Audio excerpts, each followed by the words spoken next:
नमस्कार मित्रांनो, 16 ऑगस्टला एक मोठं बिनजोडचं मैदान होतं आहे घाटावरती आपल्या.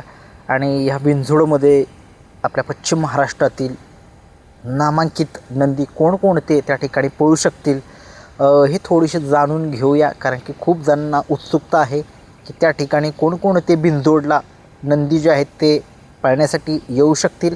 एक अंदाज दर्शवतोय. अंदाज कधी 50% खरा असेल, 50% खरा नसेलसुद्धा, परंतु सांगण्यात येते की त्या मोठं जे मैदान होणार आहे बिनजोडचं घाटावरती, आणि त्या मैदानामध्ये आपल्या सगळ्या महाराष्ट्राचा लाडका,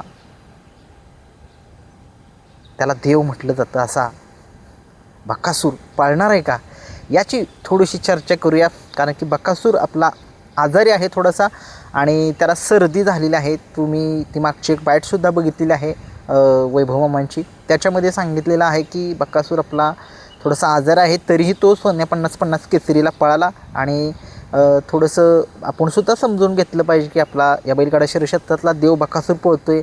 खूप लोकांना एक अपेक्षा असते बकासूरने फायनलला राहावं, परंतु थोडंसं आपणही समजून घेतलं पाहिजे. त्याचासुद्धा जीव आहे, तोसुद्धा एक नंदी आहे. कधी हार जीत होत राहते आणि तो पळतो हेच आपल्यासाठी खूप महत्त्वाचं आहे.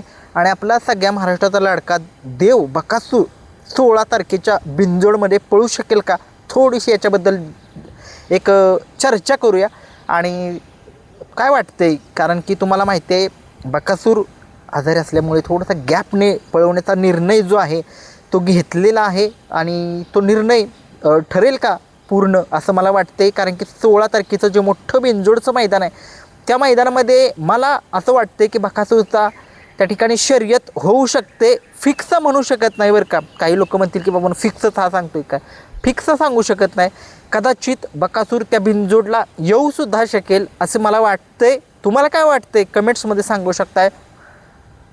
तसेच मित्रांनो, या बैलगाडा शर्यत क्षेत्रातला सगळ्या महाराष्ट्राला माहीत आहे, ज्या बैलाने सलग 5 वर्ष बिनजोडचं शर्यत क्षेत्र गाजवलं, मुंबईचं घाटावरती सुद्धा राज्य केलं, असा भारत केसरीचा मानकरी राहुल पाटील अडवली कल्याण यांचा मथुर 1001 आपल्याला त्या बिनजोडमधील घाटावरच्या त्या ठिकाणी पळताना दिसणार आहे. आणि त्या मैदानामध्ये मथुरची एक सर्वात मोठी बिनजोड जी आहे ती जमलेली आहे असं सांगण्यातसुद्धा येते. बघूया ती शर्यत कोणासोबत असेल याचं सगळ्या महाराष्ट्राला एक उत्सुकता असेल. कारण की मथुर, बकासूर हे 2 असे नंदी आहेत की यांचा एवढा फॅन बेस हा मोठा आहे. ग्राउंड लेवलला असतो किंवा त्याचं शर्यत बघण्यासाठी व्ह्यूवर्स असतील, कुठूनही लोक टाईम काढून, वेळ काढून ते शर्यत बघण्यासाठी त्या ठिकाणी उत्सुकतेने बघतात, मैदानामध्ये हजर राहतात. मथुरची मोठी बिनजोड आहे 16 तारखेला, आणि घाटावरचं एक मोठं मैदान, मानाचं मैदान बिनजोडचं, त्या मैदानावरती. आणि बघूया मथुरची शर्यत त्या ठिकाणी तर 100% होणार आहे, म्हणजे आहेच. आणि तसेच स्वर्गीय पंढरशेठ फडके, दादा सरकार यांचे सुद्धा नंदी आपल्याला पळताना दिसणार आहे त्या ठिकाणी बिनजोडच्या मैदानामध्ये. सर्जा दादा असेल, रोमन दादा असेल, देवा दादा असेल, पक्षा दादा असेल, आणि एक मुंबईचा नंदी आहे त्यांचाच एक टॉपचा नंदी आहे, तो बिनजोडच पळतो, तो सुद्धा नंदी आपल्याला पळताना दिसू शकेल त्या ठिकाणी. दादा सरकार यांचे सगळे नंदी त्या ठिकाणी पळताना दिसणार आहेत आपल्याला. तसेच मित्रांनो, आपल्याला भुंगा मिलिंद शेठ पाटील, कुहुसगाव अंबरनाथ यांचा, काय या बैलाबद्दल बोलू, जिकडे जाईल तिकडे या बैलाची क्रेज असतेच. कारण की तो नंदी 4 खांदी पळतो, पब्लिकनंच जास्त पळतो. या बैलाचं एक वैशिष्ट्यच वेगळं आहे. काही नंदी जे आहे ते पब्लिकला एवढी घाबरतात, परंतु हा नंदी कुठल्याही खांदी टाका, डाव्या टाका किंवा उजव्या टाका, पळणार आणि पळणार, सुट्टाच लागणार असा पब्लिकचा भिताड म्हणून ओळखला जातो. आता चालू सीझनचा भुंगा सुद्धा आपल्याला त्या 16 तारखेच्या बिनजोडच्या मैदानामध्ये पळताना दिसू शकेल. तसेच मित्रांनो, आप्पांचा रैना, उत्तम शेठ गवळी यांचा रैनासुद्धा त्या ठिकाणी पळताना आपल्याला दिसेल. तसेच मित्रांनो, समाजसेवक संतोष तोडकर, ठाणे विठाव यांचे सुद्धा नंदी आपल्याला त्या ठिकाणी पळताना दिसतील. मल्हार 11-11 असेल, सुंदर 11-11 असेल, साई 11-11 असेल, हे तिघेही त्या ठिकाणी पळताना दिसू शकतील. बघूया शॉटगन मेहरबान पळू शकेल का नाही याच्याबद्दल थोडीशी मला काही माहिती नाही आहे. अनेक बरेचसे नंदी जे आहेत टॉपचे पश्चिम महाराष्ट्रातील त्या ठिकाणी पळताना दिसतील.